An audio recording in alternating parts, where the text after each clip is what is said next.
What's up, tubulars? So welcome to a new series, not really a new series, a series of videos that will be coming out on the channel. So if you would like to know the updates on this office series, be sure to subscribe. And especially if you're new, be sure to subscribe.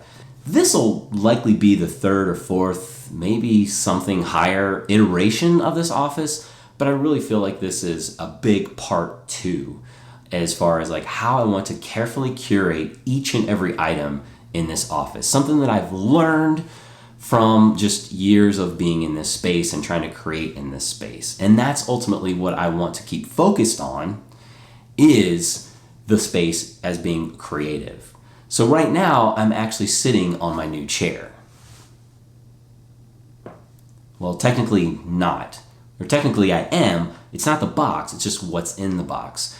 But the first part of this series is going to be the desk. I need a proper desk that I can sit at when I need to sit at. I do have a standing area over there where I can, and I actually built that based on my height and how everything felt comfortable to me, so I can stand up and have a standing workspace over there, but I really want to have a space that I can sit at as well.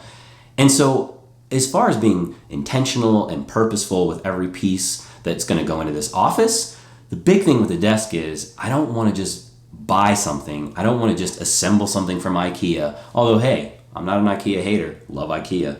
I want to actually make something that means something to me. And I want to reclaim something that we're not using right now that I need to modify anyway. So I want to reclaim it and put it in here. And one of the things that I was actually waiting for to reclaim this is this package. I actually am pretty excited about this package. It's not something that you would normally get really, really excited about. There's actually a couple of these. It's a drive belt. The drive belt doesn't work on the camera, but I have a belt sander, a Makita belt sander, that the drive belt it broke. And so I've been waiting to repurpose this wood, sand it down, and refinish it. So I'm actually that unbagging boxing or whatever was pretty exciting. I've been waiting on these. Thanks so much to E-Replacement Parts on this one. I mean, I ordered this like 3 days ago and and here it is. So now granted, I'm in Colorado and they shipped from Utah. Hey, it got here. I'm ready to hit it. So why don't we actually reclaim some wood? All right, so this is actually an outside piece that I had built a few years ago. I actually vlogged about it. And I built it. I got some like galvanized pipes here. I mean, it is a very heavy, sturdy table, but it's too small for us at this point. And I feel terrible about not doing something with this wood. Actually, it's not that I feel terrible. I feel good about wanting to reclaim this wood. I've actually got some metal hairpin legs that I'm gonna put on this. First off, we've got to dig into it. We've got to strip everything down, got to sand it, and I've got to refinish it. So first off, just got to get started with the sanding part. I think that's the fun part, tearing it up.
Alright, so the final touches are the 4 black powder coated hairpin legs on this piece. Now some of you may be saying, or some of you maybe not, but you might be asking yourself, like, was this the same wood that you started out with? Well, I actually have something to share. Stay tuned for that. I gotta get these legs on. I'll be right back with that story.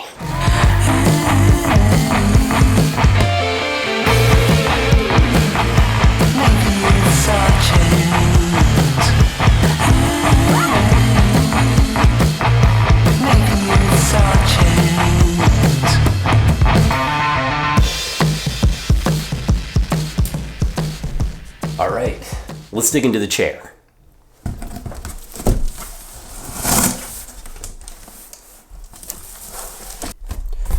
I don't know about this packing.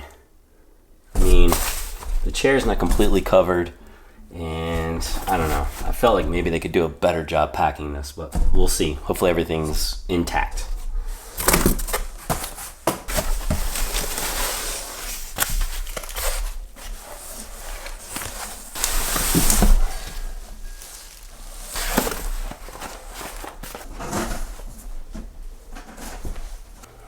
All right, actually had to take a pause because the leather feels really good and it feels like a quality chair. The issue is, and thank goodness Amazon has such a good return policy, there are holes in the leather, likely the way that it was packaged and thrown in the box.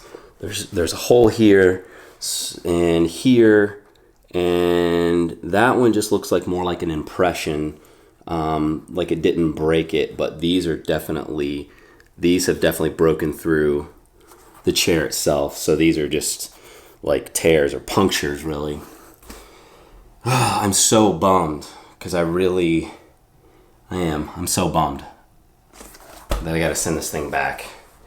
I mean, it's not the first piece of furniture that I've had to send back. And I was really excited about sort of completing at least my desk ensemble, not really the full setup, but everywhere else it's totally fine. But I think the way they just throw it in the box, I mean, the base itself was probably just, I don't know. I mean, it's all covered, but who knows? I mean, there's just pieces of it that could have been, like this, like punched through the styrofoam, and that could be it. It's really hard to say. Well, like I said, thank goodness Amazon has a great return policy. Hopefully they have this thing in stock so I can get it. All right, so it looks like the chair made its way back, obviously because this chair is the same one that I ordered and it's a picture on the box. So we'll actually see if Amazon was able to switch this thing out with something that is not defective. I will say that the box is smaller on this one. So why don't we break it open and just kind of get into it, because I'm anxious to continue to set this office up.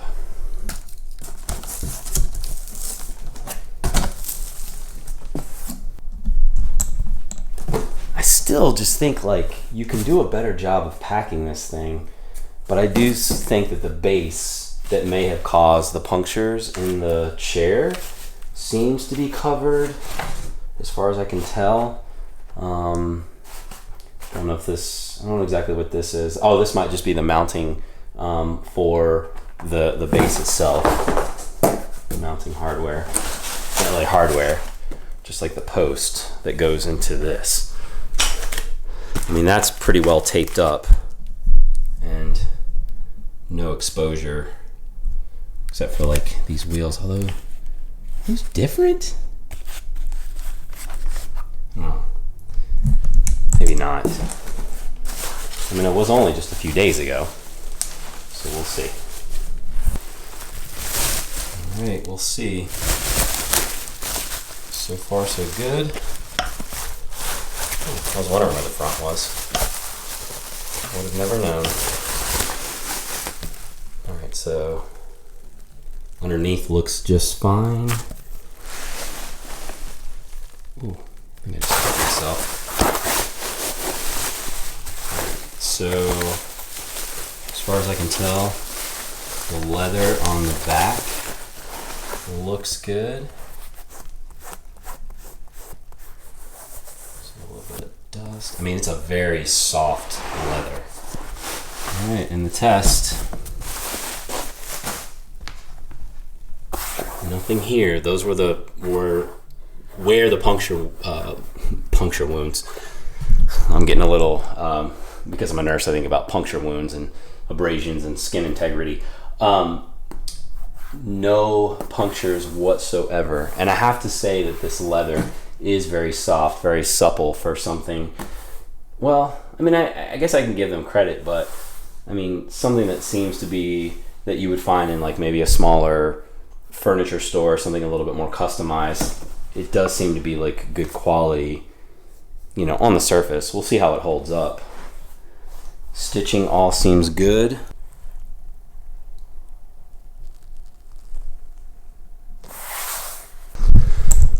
All right, so thus far things look good. Thanks Amazon for the speedy return.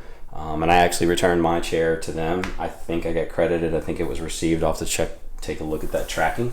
Anyway, put this thing together and see what I think.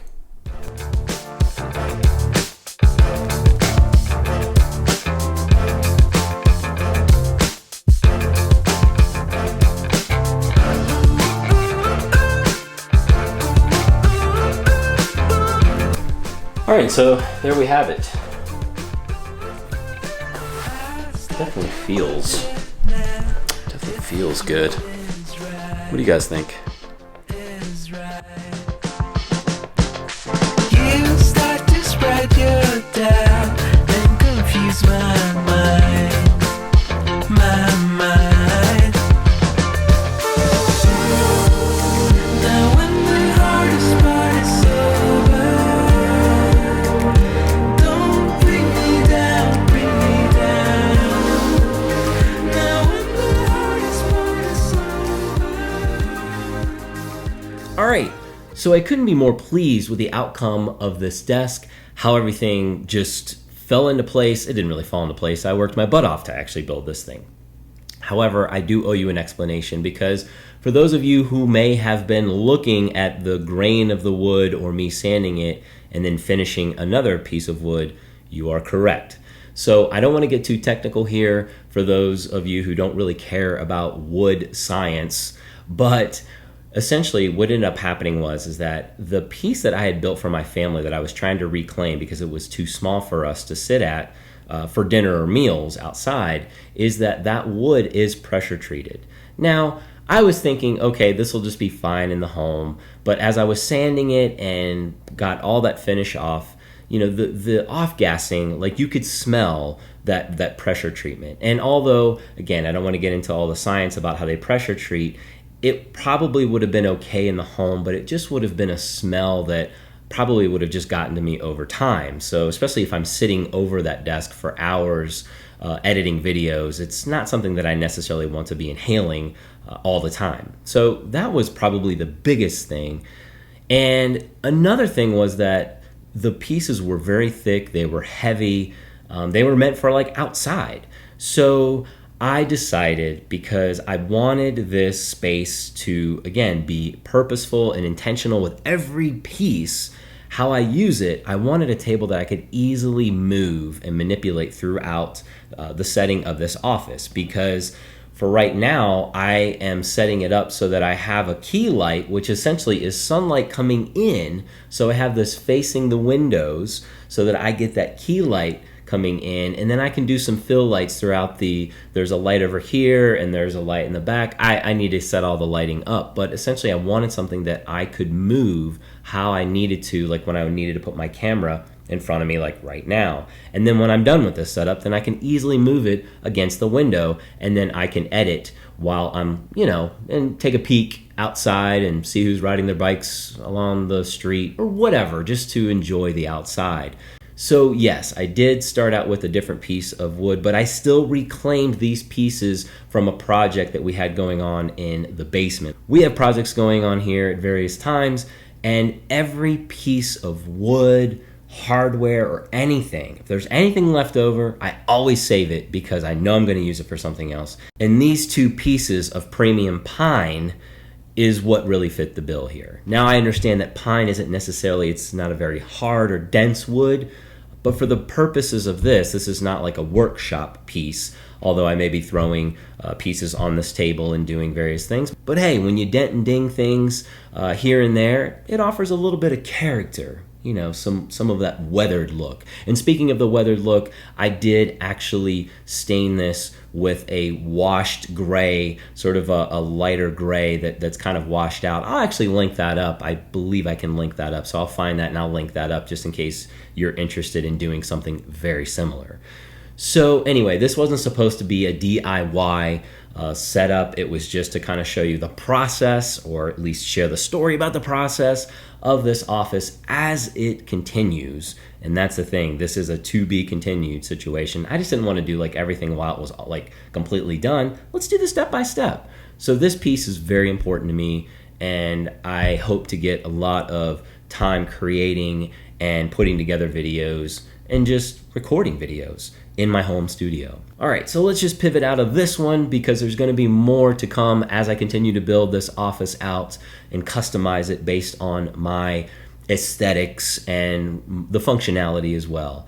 So if you have any questions or comments, be sure to leave those below and I'll be sure to answer those. And if you haven't subscribed already, come on, get metal on that subscribe button. Seriously, get metal on it. And hey, I love some cowbell, so put some cowbell to that notification so that you know when these videos are coming up. As always, continue to rock faces, do things that matter. Thanks so much for tuning in. We'll definitely catch you on the next one.